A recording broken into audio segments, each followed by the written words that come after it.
Go find your basket of fruit and pick out an apple you think looks good. Now, using a sharp cutting knife, carefully cut the apple at a slight diagonal so that it slices right through the center of the apple core. While we're here, let's save 2 of the seeds because we'll be needing them later.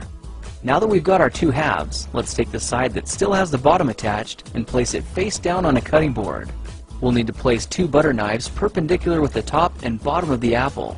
Now we can carefully cut down along one side of the apple core until the knife bottoms out on our makeshift spacers, then use the spacers as a guide to gently cut in from the side. When the 2 cuts meet, you'll have an apple wedge that pops right out. And while we're here, let's cut a piece from the other side the same way.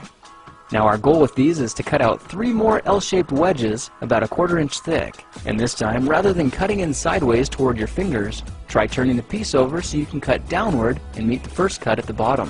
Now with a little wiggle, a new apple wedge should break free.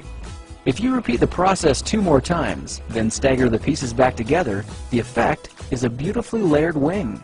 Now just cut the other piece the same way and your swan's body should look like this. To make a place for the head, all we need to do is carefully cut into the front of the body and gently lift the pieces out to reveal a clean and fairly deep groove. At this point, we can go ahead and grab the other half of the apple and place it between the butter knives like before, but this time we're just going to use them as spacers to cut an even slice off the bottom. You can see that repeating this process 3 or 4 times gives us a nice variety of shapes and sizes. Now look for a piece that resembles a heart that's been slightly flattened on top.